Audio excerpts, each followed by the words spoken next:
زمانے میں کسی کے ہاں بیٹا ہوتا تو وہ گھر کے دروازے پہ پتے باندھ دیا کرتا۔ یہ اس دور کی جھنڈیاں تھیں، اظہار کے لیے کس گھر میں خوشی ہے۔ تو آج کے دور میں تو ہمیں پتے باندھے ہوئے نہیں ملتے۔ آج گھروں کے اندر ولادت مبارک کے یا مختلف غباریں لگا دی جاتی ہیں یا جھنڈیاں لگا دی جاتی ہیں۔ تو مختلف بدلتے ہوئے ادوار میں وہ طریقے ضرور بدلے، لیکن جہاں تک مسرت کا اظہار ہے وہ روح بعین ہی ہر دور میں، ہر علاقے میں، ہر جو ہے وہ کلچر میں موجود ہے۔ کسی بھی خوشی پہ مسرت کا اظہار، مسرت اور سلوک اور کیفیت کا اظہار، یہ انسانی زندگی ہے۔ اسلام ہمیں مسرتوں کے اظہار اور شکرانے کی صورت کے بہت سارے طریقے دیے، اس میں سے روزہ رکھنا بھی ہے۔ ان طریقوں میں سے ایک طریقہ نوافل ادا کر کے شکر کا اظہار کرنا بھی ہے۔ خیرات بانٹ کے لوگوں کو کھانا کھلا کے مسرت کا اظہار کرنا ہے، لوگوں کو لباس پہنا کے مسرت کا اظہار کرنا ہے۔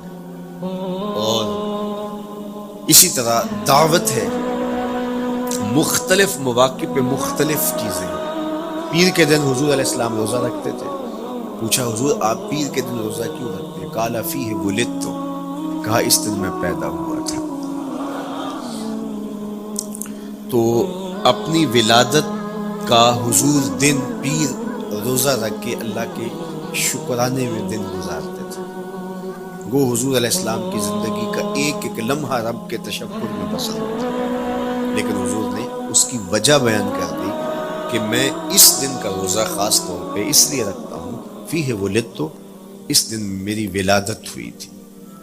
اللہ اکبر۔ تو حضور کی ولادت اللہ کی بہت بڑی نعمت، اور اس پر شکرانہ خود میرے حضور نے ادا کیا ہے۔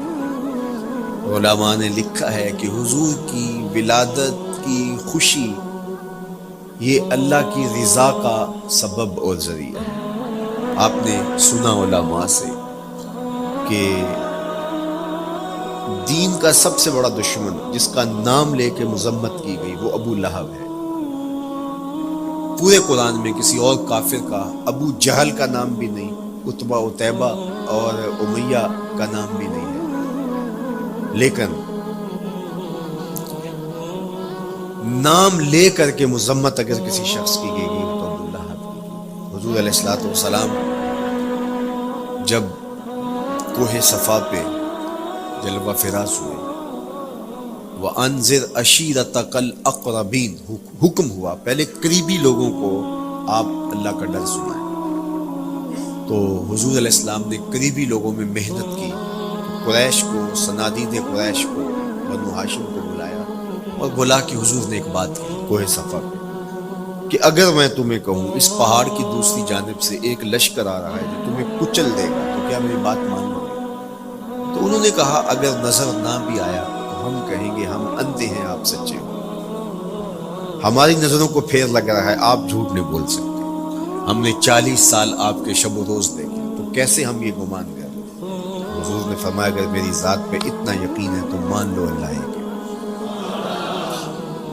ابو لہب سب سے پہلے بولا تبا لک ھنالک سائر الیوم الہذا جمعتنا معاذ اللہ، کہ آپ کا معاذ اللہ ہاتھ ٹوٹ جائے، آپ نے اس لیے ہمیں جمع کیا تھا۔ تو اللہ تعالیٰ جل شانہ نے اس کا جواب دیتے ہوئے ارشاد فرمایا تبت یدا ابی لہب وتب، ظالم تیرے دونوں ٹوٹ جائیں، ظالم تیرے دونوں ٹوٹ جائیں۔ تو ابو لہب کا نام لے کے مذمت کی گئی، لیکن یہ بدترین کافر جب حضور کی ولادت ہوتی ہے تو اس کی لونڈی سویبہ اس کو جا کے خبر دیتی ہے کہ تیرے مرحوم بھائی کے گھر بیٹا پیدا ہوا۔ تو یہ بہت خوش ہو گیا، اس لیے نہیں کہ نبی تشریف لائے، اس لیے کہ میرے مرحوم بھائی کے گھر میں چرا ہوں۔ تو بھتیجا ہونے کے ناطے اس کو ایک سرشاری اور خوشی ہوئی، اور لونڈی کے خبر دینے پر اس نے اشارے سے اس کو کہا جا تو آزاد ہے۔ اللہ اکبر۔ یہاں سے یہ بھی سمجھے کہ حضور نے صحن کائنات میں قدم رکھا، غلاموں کو آزادی ملنے لگی، غلامی کی زنجیریں ٹوٹنے لگی۔ تو صحابہ کو کہا جا تو آزاد ہے۔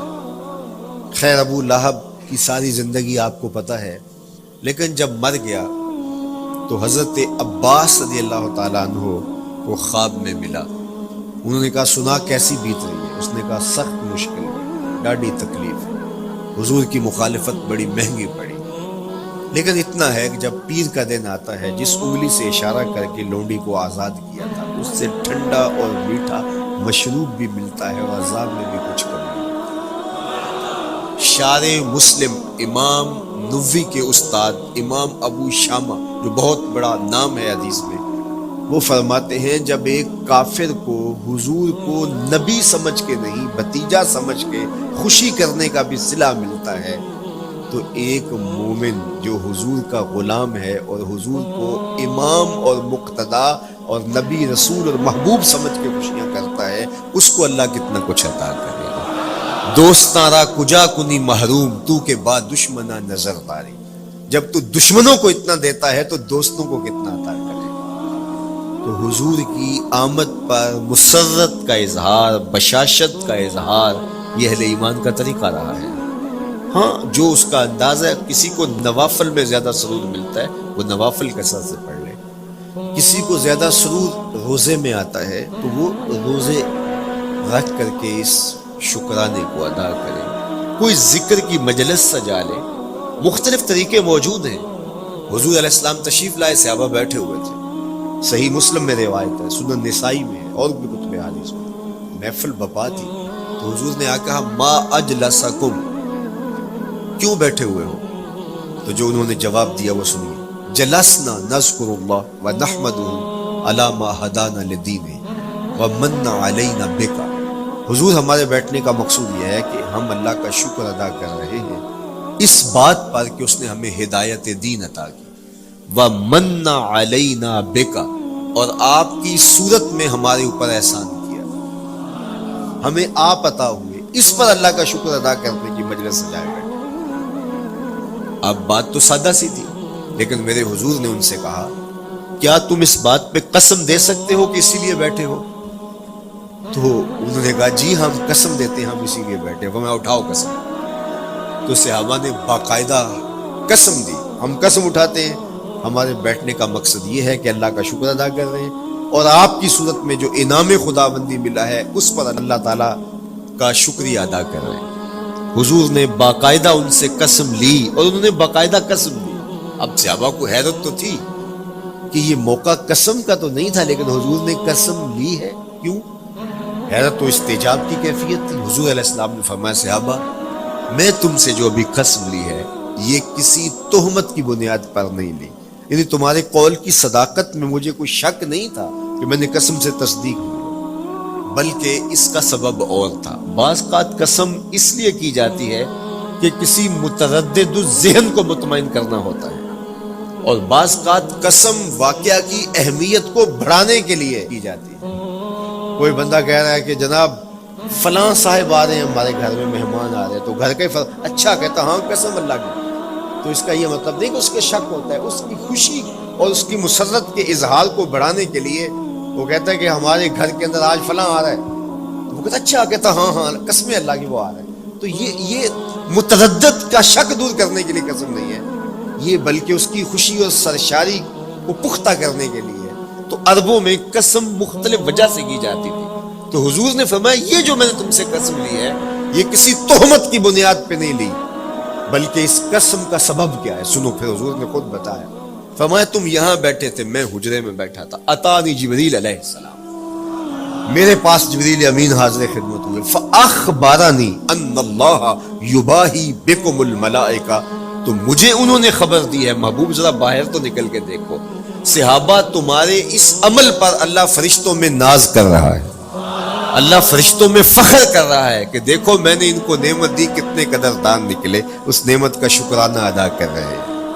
اور آج اگر ہم اپنے گھر میں بیٹھ کے، اپنی مسجد میں بیٹھ کے حضور کی صورت میں انعام خداوندی کا شکریہ ادا کرتے ہیں تو اللہ کی رحمتوں سے بعید نہیں کہ اللہ فرشتوں سے کہے دیکھو صدیاں بیت گئی، یہ آج بھی شکرانہ ادا کر رہے ہیں، اور یہ بات میری اور آپ کی بخشش کی ضمانت قرار پائے۔ تو حضور کی صورت میں جو انعام ہوا، حضرت حسان بن ثابت اکثر کہا کرتے تھے منا علینا ربنا ام بعث فینا محمدا، ہمارے رب نے ہمارے اوپر احسان کر دیا ہے کہ محمد عربی عطا کر دیے۔ ساری زندگی سجدے میں سر رکھ کے شکر ادا کرتے رہیں، حق شکر پھر بھی ادا نہ ہو۔ میں تو کہا کرتا ہوں ہمارے بدن پہ اتنے بال نہیں ہیں جتنے رسول اللہ کے احسانات ہیں۔ ہمارا بال بال قرض رسالت میں جکڑا ہوا ہے، ساری زندگی ان کے گیت گائیں۔ میں ایک رات کے میلاد کا صرف قائل نہیں ہوں کہ ایک رات میلاد کر لو اور پورا سال چھٹی، ساری زندگی حضور کا نام جپو، ساری زندگی حضور پہ درود پڑھو، لمحہ لمحہ حضور کے ذکر کا چراغاں کرو۔ صرف اپنے گھروں میں، اپنی چہار دیواریوں میں اور اپنے بازاروں میں جھنڈیاں ہی نہ لگاؤ، بلکہ دل کے ایک ایک فرد پہ نام محمد کی جھنڈی لگاؤ۔ صرف منڈیروں پہ چراغاں ہی نہ کرو، بلکہ دل کی اندھیر گلیوں میں بھی حضور کے نام کا چراغاں کرو۔ اندر بھی روشنی ہو، باہر بھی روشنی ہو، حضور پہ درود پڑھو، حضور کا ذکر کرو۔ اپنے بچوں کو بٹھا کر کے حضور کے قصیدے سناؤ، حضور کی شانیں سناؤ، حضور کی سیرت بتاؤ انہیں۔ اپنے گھر کے ماحول کے اندر، اپنی مسجد میں، اپنی گلی میں، اپنے دوستوں میں حضور کا ذکر کرو۔ دوستوں آپس میں بیٹھو تو کہو یار اللہ کا کتنا کرم ہو گیا کہ اللہ نے ہمیں حضور عطا کر دیا۔ دوستوں میں بیٹھے جب یوں بات کرو گے تو اللہ کی رحمتیں کس قدر تمہارے اوپر برسے گی۔ اپنی عقیدتوں کا اظہار کرو، وہاں کمیت نہیں دیکھی جاتی، وہاں کیفیت دیکھی جاتی، وہاں مقدار نہیں دیکھی جاتی، وہاں معیار دیکھا جاتا ہے۔ وہ چہرہ اور چہرے کا تل نہیں دیکھتے، وہ بندے کا دل دیکھتے ہیں۔ وہ دیکھتے ہیں کون کس خلوص کے ساتھ محبت لے کر کے آیا ہے۔ شاہ ولی اللہ محدث دہلوی بہت بڑا نام ہے، تمام مکاتیب فکر کے نزدیک معتبر نام ہے۔ شاہ ولی اللہ محدث دہلوی فرماتے ہیں میرے والد شاہ عبد الرحیم محدث دہلوی ہر سال حضور کا میلاد کرتے تھے اور اپنی استطاعت کے مطابق لوگوں میں، آنے والوں میں کچھ کھانا بھی تقسیم کرتے ہیں۔ ایک سال حالات اتنے پتلے تھے کہ ان کو میسر نہ تھا کہ لوگوں کو بھرپور کھانا کھلا سکیں، لیکن کہا چلو ناغہ نہ ہو، ایک تسلسل ہے جاری رہے، تو انہوں نے چنے بانٹ دیے بھائی، لیکن دل میں تشویش تھی کہ اس مرتبہ من کی منشا پوری نہیں ہوئی، تو اسی حالت میں سو گئے۔ سوئے تو مقدر جاگا، حضور کا دیدار نصیب ہوا، اور جس نے حضور کو خواب میں دیکھا اس نے حضور کو ہی دیکھا۔ من رآنی فی المنام فقد رآنی، فرمایا جس نے مجھے خواب میں دیکھا اس نے مجھے ہی دیکھا۔ فإن الشیطان لا یتمثل بی، شیطان میری مثل ہو ہی نہیں سکتا، خواب میں آ کر بھی حضور کی مثل ہونے کا دعویٰ نہیں کر سکتا۔ جس نے مجھے دیکھا اس نے مجھے ہی دیکھا۔ اور دوسری بات، حضور جس کے خواب میں آئے قصد، ارادے اور مرضی سے آئے۔ تیسری بات، حضور علیہ الصلوۃ والسلام نے خواب میں کسی کو کچھ عطا کیا تو وہ حقیقت میں عطا کیا۔ ویسے میں خواب میں کسی سے کچھ لیتا ہوں، آپ خواب میں کسی سے کچھ لیتے ہیں یا کسی کو کچھ دیتے ہیں تو وہ محض خواب ہوتا ہے۔ آپ نے کسی سے قرض لینا ہو تو وہ خواب میں آ کے ادا کر دیں، تو صبح اٹھ کے کھاتے سے نام کاٹ دیں گے؟ آپ کہیں گے خواب میں ادا کیا۔ بھوک میں تڑپتے سو گئے، رات عالی نسب ہوٹل سے کھانا کھاتے رہے، صبح بھوک محسوس کریں گے یا نہیں؟ خواب میں کھایا ہے نا۔ وہ کیا کسی نے کہا 100 بار میرے ہاتھوں میں تیرا دامن آیا، جب آنکھ کھلی تو اپنا ہی گرے بان تھا۔ کچھ نہیں ہوتا، خواب محض خواب ہوتا ہے۔ لیکن اگر حضور کسی کو خواب میں کچھ عطا کرے، امام بوصیری سے پوچھو، رات چادر ملتی ہے، صبح اٹھتے ہیں کندھوں پہ موجود ہوتی ہے۔ حضور عطا کرتے ہیں تو حقیقت میں عطا کرتے ہیں۔ امام سخاوی نے القول البدیع میں لکھا ہے، ایک شخص حضور کے روضے پہ کھڑا ہے اور کیا کہتا ہے؟ انا ضیف ہوگا، میں آپ کا مہمان ہوں اور آپ کے ہوتے ہوئے کسی اور در پہ تو نہیں جانا۔ آقا جی میں تیرا ہو کے خیر منگاں در در دا، مریل کتا کیوں اخواواں ایڈے بختاں وردا، جب میں تیری چوکھٹ پہ ہوں تو کسی اور سے کیوں مانگوں؟ اور میرے امام بولے کون دیتا ہے دینے کو منہ چاہیے، دینے والا ہے سچا ہمارا۔ کوئی جھولی میں چند ٹکڑے ڈال بھی دے تو ساری زندگی جتلائے گا۔ اللہ اکبر۔ عارف عبد المتین نے تو قلم توڑ دیا نا۔ اور جتنے بھی سہارے ہیں سبک کرتے ہیں، عزت نفس بڑھاتا ہے سہارا تیرا، ہر آسرا کمزور کرتا ہے لیکن نبی کا آسرا سر بلند کرتا ہے۔ کسی چودھری کا، خان وڈیرے کا مانگت سر اٹھا کے چل سکتے؟ کہ میں فلاں کا مانگت ہوتا ہوں اور جس کو خیرات مدینے کی گلی سے ملی ہو. اسی لیے میرے امام نے مشورہ دیا ٹھوکریں کھاتے پھرو گے ان کے در پہ پڑ رہو. قافلہ تو اے رضا اول گیا آخر گیا. وہ کھڑا ہی حضور کے روضے پر کیا کہتا ہے؟ انا ضیفو کا، میں آپ کا مہمان ہوں اور آپ کے ہوتے کسی اور در پہ جاؤں. اللہ اکبر. یہ کہتے کہتے آنکھ لگ گئی. حضور خواب میں تشریف لائے، دائیں ہاتھ میں روٹی تھی، عطا کرتے ہو میں خود لے لے. کہتا میں نے خواب میں کھانا شروع کر، ابھی آدھی روٹی کھائی تھی، پوری روٹی نہیں کھائی تھی، آدھی روٹی کھائی تھی کہ میری آنکھ کھل گئی. جب آنکھ کھلی تو دوسرا آدھا ٹکڑا میرے ہاتھ میں موجود تھا. وہ دیتے ہیں تو حقیقت میں دیتے ہیں. تو شاہ ولی اللہ محدث دہلوی فرماتے ہیں کہ میرے والد شاہ عبد الرحیم محدث دہلوی نے خواب میں حضور کو دیکھا، اور چونکہ دن یہ عمل گزرا تھا اور کہ مہمانوں کو خاطر خواہ تواضع نہیں کر سکا تھا، تو حضور کے سامنے انواع اقسام کی چیزیں پڑی ہیں اور ان میں میرے والے چنے بھی موجود ہیں اور حضور ان کے ساتھ شفقت فرما رہے ہیں. تو یہاں معیار دیکھا جاتا ہے، مقدار نہیں دیکھی جاتی. یہاں کمیت نہیں دیکھی جاتی، کیفیت دیکھی جاتی. یہاں چہرے اور چہرے کا تل نہیں دیکھا جاتا، یہاں آنے والے کا دل دیکھا جاتا. یار چہرہ تو چمکدار تھا، اسی لیے ابو لہب کہتے ہیں نا شعلے کی طرح چمکتا ہوا، لیکن جہنم کا ایندھن نہ، اور کالے رنگ والا، ہونٹ موٹے ہیں، لیکن کعبے کی چھت پہ کھڑا اذان دے رہا ہے. اذان ازل سے تیرے عشق کا ترانہ بنی، نماز تو اس کی دید کا ایک بہانہ بنی. ادائے دید سراپا نیاز تھی تیری، کسی کو دیکھتے رہنا نماز تھی تیری. تو عقیدتوں کے رنگ اور محبتوں کے رنگ حضور علیہ السلام کے ساتھ جب کوئی پیش کرتا ہے تو رائے گانے جاتے. یہ وفاداروں کا در ہے، یہاں بے وفائی کا تصور ہی نہیں ہے. وہ ہاتھ پکڑتے ہیں تو پھر چھوڑتے نہیں ہیں. اس لیے ان سے محبت کا ربط قائم کیجیے، اپنی اولادوں کو حضور کا پیار سکھائیے، اپنے گھروں میں میلاد کیجیے. لازم نہیں ہے کسی عالم دین کو بلاؤ، آپ اپنے گھروں میں حضور علیہ السلام پر درود پڑھیے گا، بچوں کو بٹھائیے گا اور حضور کی سیرت کا کوئی واقعہ ان کو سنائیے گا. صحابہ اپنے بچوں کو بٹھا کر کے حضور کی سیرت بتایا کرتے تھے، حضور کا نقشہ بتایا کرتے تھے، حضور کے شمائل ذکر کیا کرتے تھے.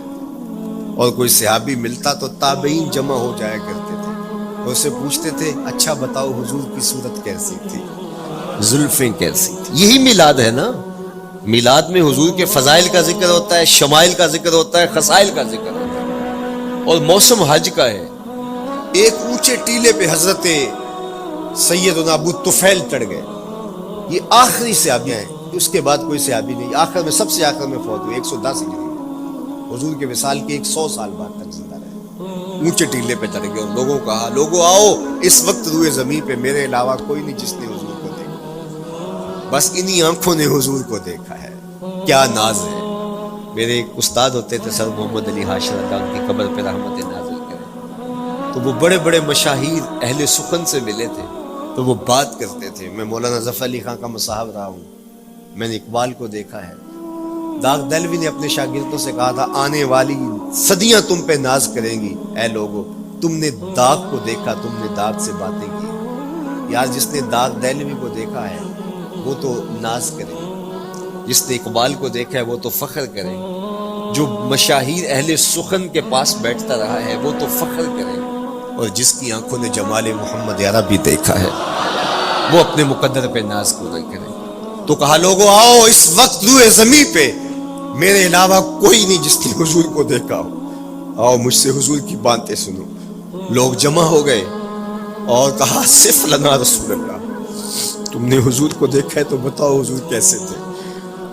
تو حضرت ابو طفیل نے 3 لفظوں میں حضور کا حلیہ بیان کیا، یاد کرو. حضرت ابو طفیل نے کہا کان رسول اللہ صلی اللہ علیہ وسلم ابیض ملیحا مقصدا. ایک تو چٹے رنگ کے تھے، ایک تو حضور کا رنگ گورا تھا، دوسری بات ملیحا حضور کا حسن نمکین تھا، اور تیسرا مقصدا حضور متوازن تھے، نہ قد لمبا نہ قد پست، سوا صدر والبطن سینہ اور پیٹ برابر، لیسا بالطویل الممغط ولا بالکثیر المتردد. نہ پست کے عجیب دکھائی دے، نہ اتنے لمبے کے عجیب لگے، بلکہ درمیانہ قد. لیکن اذا جامع القوم غمرہم، سن لو حضور کا قد تو درمیانہ تھا، لیکن جب لوگوں کے درمیان چلتے حضور کے کندھے لوگوں کے سروں سے اونچے دکھائی دیتے.